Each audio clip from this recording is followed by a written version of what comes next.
Hey everybody, Dope666 here. Got the, what's this film called? The Terror, 1963. Boris Karloff, Jack Nicholson, total classic. Oh, I know I seem a little tired, maybe a little bit out of it. This is my third try trying to get this fucking video recorded. I've been having numerous technical difficulties tonight, and yeah, I'm just a little bit rustled about it, I guess. So yeah, enjoy. We're gonna get through this. I'm gonna try not to be too brief. I'm very tired though. I really want to get to bed soon. So let's just start it out here. Got a couple non-horror, but you know, sort of horrific things.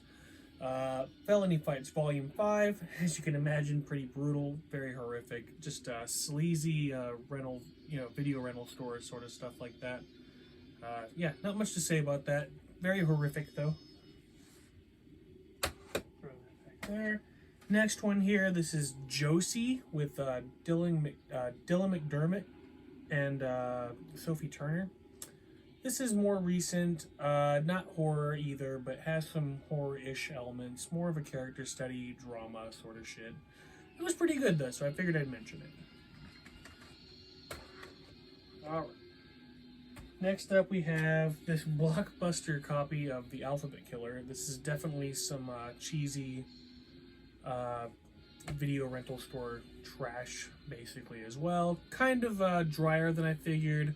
I'd seen a lot of commercials for this over the years, and I don't know, getting my hands on it finally, I guess it kind of fell short, so there it is. It was worth watching, but not one of my favorite pickups as of recent. Speaking of not one of my favorites as of recent, this is Blumhouse's Fantasy Island. It's a PG-13 flick. And I don't know the premise in it. I didn't think they were going to go for that. But I don't know. The movie's just a little too bonkers for me. It takes itself a little too serious, I don't know. Blumhouse is just not doing it for me as of late, especially when they are PG-13. It's just not enough. I don't know. I get it, they're really trying to make a buck off of everybody, but this is just not working. Did not like Fantasy Island. This was horrible, but I actually prefer it to Fantasy Island.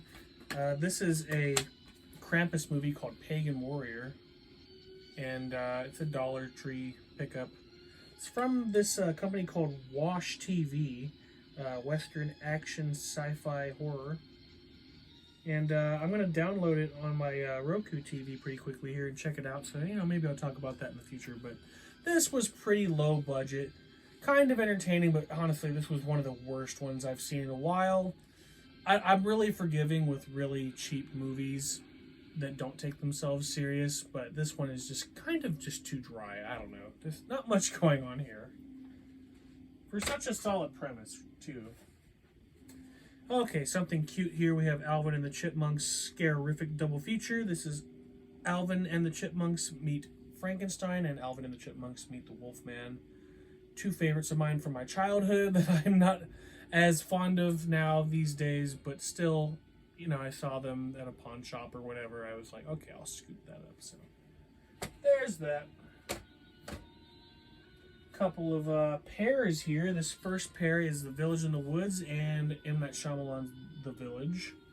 We'll go over M. Night's first. We have that one from, I think it's 2003 or 4. I really put off seeing this. I don't know why. I was really afraid of horror movies when this movie came out. And then when I started collecting, for some reason I had this bad disposition towards M. Night Shyamalan. Maybe he was just too tame or mainstream. I don't know. My metal punk elitist self probably shined through and stopped me from watching this at some point. But I finally acquired a copy and really liked it. So M. Night Shyamalan's The Village. Not my favorite from him, but pretty damn good. Then we have The Village in the Woods. This is a more recent flick. It's definitely low budget. Acting's okay. There's some shoddy acting, but there's some decent acting. Storyline is just kind of weird and going in circles, in my opinion. And honestly, it's also just a bit dry, too. It has high ratings, and honestly, I can see what people like about it. I don't know, it's a slow burn, and there's not too much payoff, but it's definitely got some creepy parts for sure. So it's not like a total flop or anything. It's worth checking out, but The Village in the Woods, just not exactly my cup of tea. Okay, this next pair here, we have a couple of old-timey Western zombie sort of flicks. We have Revelation Trail and Ravenous. Revelation Trail is a newer flick, very, very cheap, another Dollar Tree pickup. Not much to speak of here, you know, entertaining enough for what it is, but honestly not my cup of tea. Zombie movies really are not, like, in the top tier for me. Like, I like slasher movies much more. I like, you know, more classic supernatural flicks a lot more. My fat boy, my cat wants out of the room. I'm going to have to step off camera here in a second and let him out. But, you know, Revelation Trail, it's definitely a cheap movie. You can tell just by the packaging. You know what you're getting yourself into. I liked it enough. It's better than some Dollar Tree acquisitions I've gotten recently, so there's that. Then we have Ravenous from 1998 with, Guy Pearce, Robert Carlyle, and David Arquette.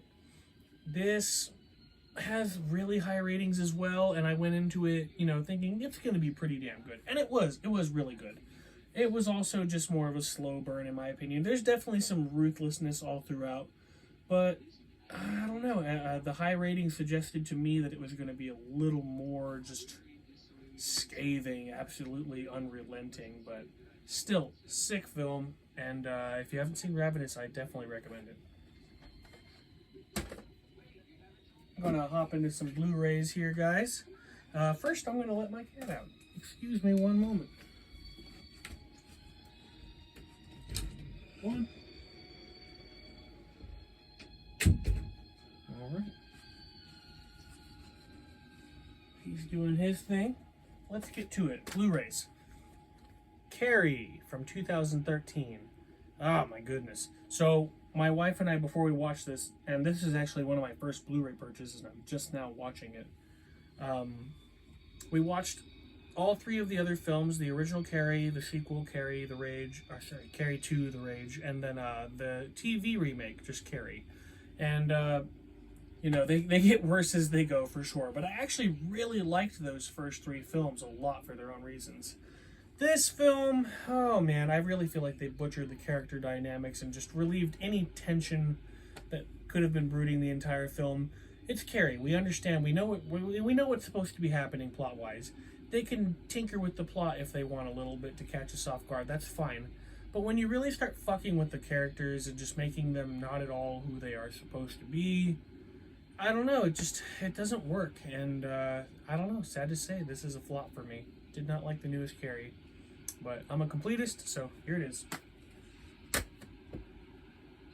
Speaking of being a completist, I had to pick up the Steelbook of Friday the 13th Part 2.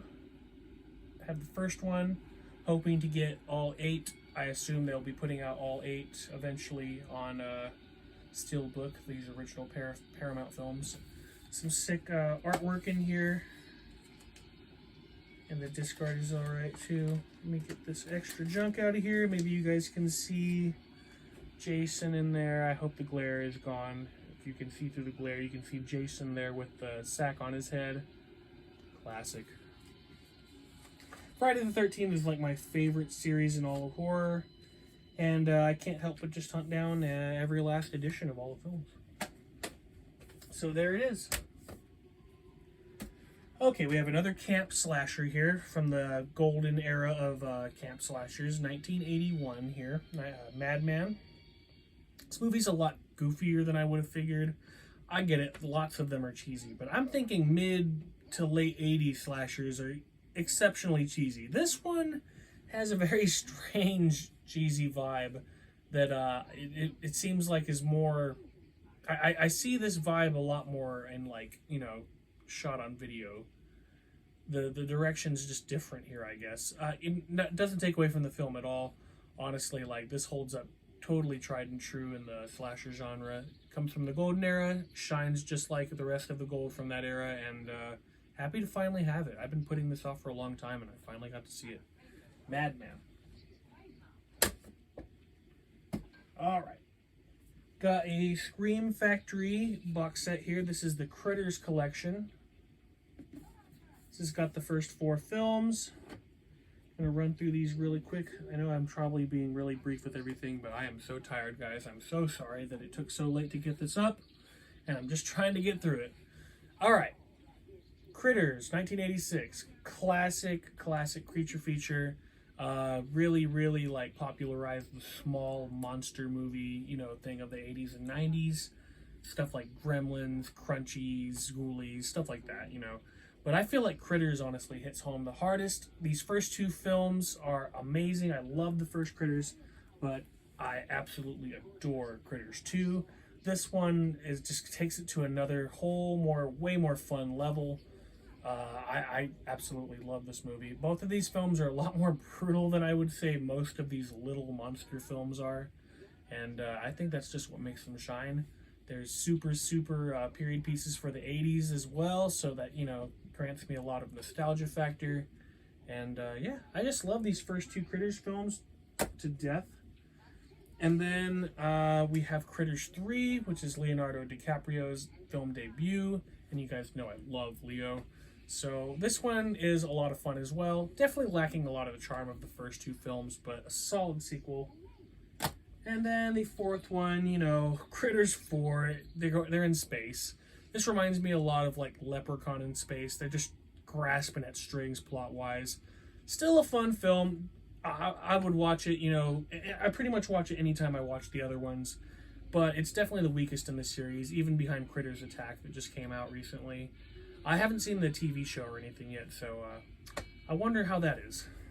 But this is a solid box set from Scream Factory. There's tons of extras for all of the films in here, and it's totally worth picking up. It was relatively cheap when I bought it at Walmart.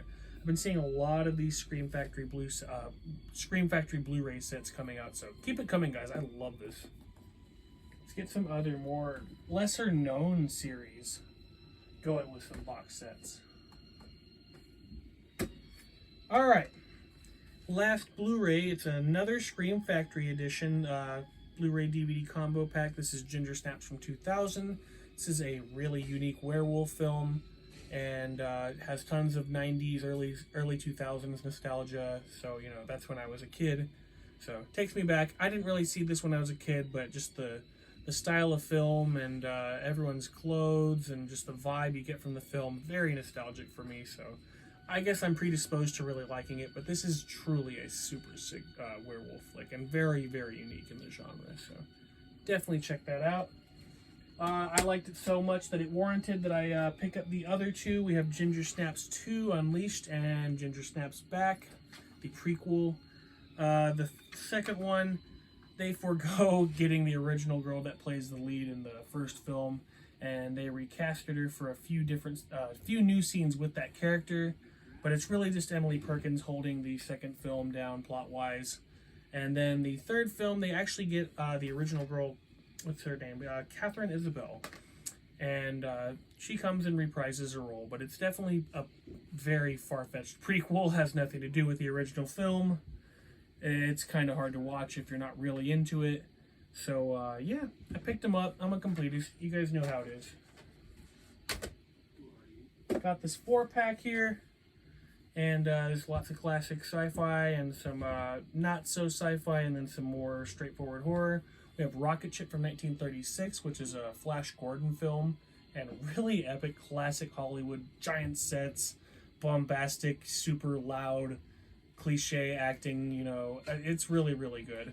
And then Warning from Space from 1956 from Japan. This is a super classic Japanese sci-fi. Really speaks to that early era of classic sci-fi films, and just, I don't know, it's super cheesy, but it represents that period so well to me. I hold it dear to my heart. Then we have The Incredible Petrified World, which I did not have before. It's not really a sci-fi film, but it had some elements of sci-fi. It was definitely a pretty cool adventure film, though, for the time. Then we have The Phantom Creeps on here from 1939 with Bela Lugosi. And I would say that this is the most straightforward horror. It's definitely got sci-fi elements to it, heavy sci-fi elements, but much more like straight horror. There's more of a monster movie element, to that film. So, sick 4-pack. I didn't have The Phantom Creeps either, so it's cool to have those 2 latter films finally. Then we have a couple Shudder releases here. We have Belzebuth with Joaquin Cosillo and Tobin Bell. And this, you know, as far as exorcism movies go, I'm not really a fan. It's not often I come across one that I really like, and I can't say that this is one that I really, really liked. But there were some scenes that were pretty brutal and creepy, and there was a lot of things about the film that I did like, but these films are just too cheesy. I don't know, the exorcism vibe for me just doesn't work. I give as many as possible a chance because, you know, every once in a while I do come across a possession movie that's just amazing. But this, you know, definitely lacking. Not the best Shudder release I've seen. Like I said, this one is also a Shudder original. This is Random Acts of Violence. This is the adaptation of the Slasher Man comic, which I have not read and I don't know too much about. This came off as a pretty damn good slasher, but honestly, it seems as though the filmmakers kind of neglected to fill in a lot of info. I feel like I really need to become more acquainted with this universe before I watch this film again, and really will understand it a little bit better. But still, solid effort. Definitely a pretty decent Shudder original, and overall pretty decent good slasher. So check it out if you haven't. I would recommend checking out the comic first, though. Speaking of slashers, we've got a couple pretty cool classic 90s slashers here. I Know What You Did Last Summer, and not the direct sequel, but the one following it, I'll Always Know What You Did Last Summer. I'm looking for a singular edition of I Still Know What You Did Last Summer, but we'll find it eventually. I still do, but I've only up until now had a 3-pack that's really rinky-dink. Not so good copies of the movies. Not that these old DVDs are too much better, but it's just, for me, as a completist, I really like to have singular editions of the films that have some extras, so here we go. Gonna find that middle film eventually, but these are classic slashers from the 90s. Happy to have them. Alright. Then we have this Mystery Science Theater 3000 presentation of The Undead from 1956. The Undead is a very, very low budget, cheesy, horrible movie.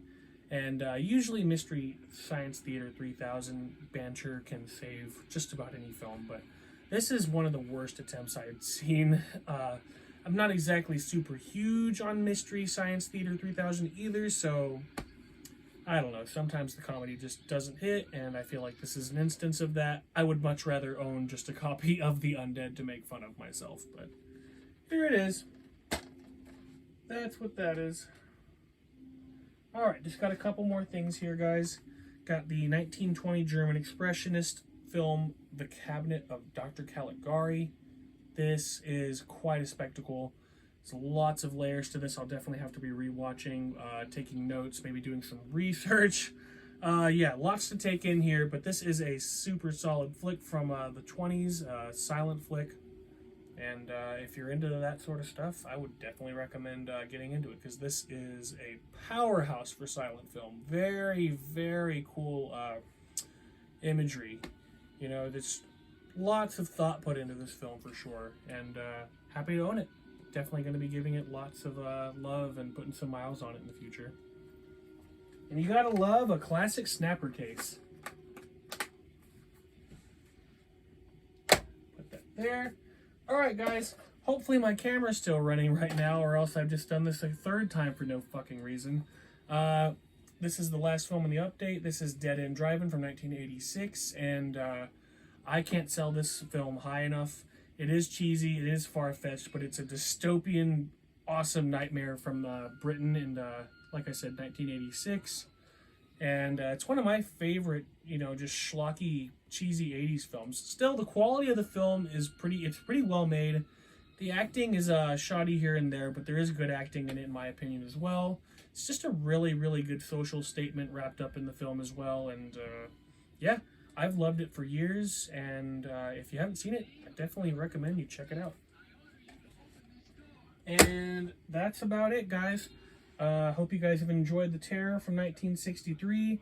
I guess I could just give you guys a little bit more information about my bands going on right now. Green Terror is, we were having some problems with our lineup, but we just locked in the lineup for now. We're going to try and get about 4 songs onto an EP pretty soon here.